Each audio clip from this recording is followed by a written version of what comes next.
दिल्ली नगर निगम की स्थायी समिति की एक खाली सीट के लिए देश की राजधानी में जमकर सियासत हो रही है। इसी बीच दक्षिण कोरिया के दौरे पर गए दिल्ली के उपराज्यपाल वीके सक्सेना की एक चिट्ठी के बाद विवाद और भी बढ़ गया, जिसमें उन्होंने एमसीडी आयुक्त से कहा कि निगम की स्थायी समिति की एक रिक्त सीट पर चुनाव शुक्रवार यानी आज कराया जाए। वहीं आम आदमी पार्टी के नेता मनीष सिसोदिया का कहना है 18वें सदस्य के चुनाव की इतनी जल्दी क्या है। आखिर एमसीडी की स्थायी समिति के सिर्फ सदस्य के चुनाव के लिए इतना बवाल क्यों हो रहा है?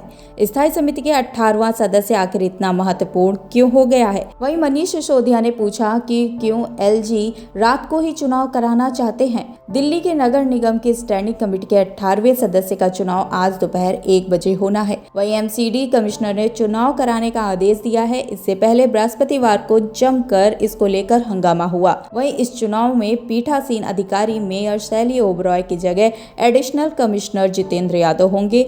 यह चुनाव बृहस्पतिवार को होना था, लेकिन आम आदमी पार्टी और बीजेपी के पार्षदों के बीच हंगामे की वजह से देर रात तक चुनाव नहीं हो पाए, जबकि उपराज्यपाल ने कल रात तक ही चुनाव कराने के आदेश दिए थे, जिस पर आप नेता मनीष सिसोदिया ने आपत्ति भी जताई है। आपको बता दें कि दिल्ली नगर निगम के स्टैंडिंग कमेटी में कुल 18 सदस्य होते हैं।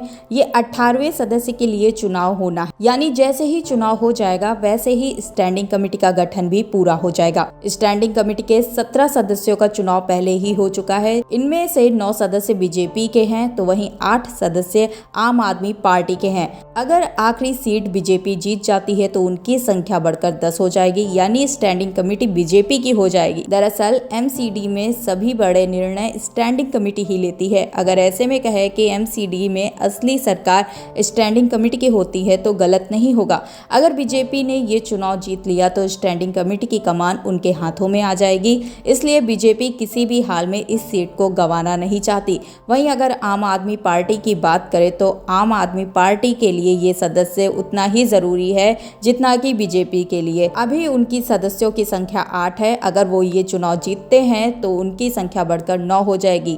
ऐसे में आप और बीजेपी के सदस्य बराबर हो जाएंगे और फिर तय होगा कि स्टैंडिंग कमेटी का चेयरमैन कौन होगा। ऐसे में किसी भी निर्णय के लिए दोनों की सहमति जरूरी होगी। इसलिए या भले ही एक सीट का चुनाव हो रहा हो, लेकिन इससे दिल्ली की सत्ता किसके पास जाएगी इसका अनुमान लगाया जा सकता है।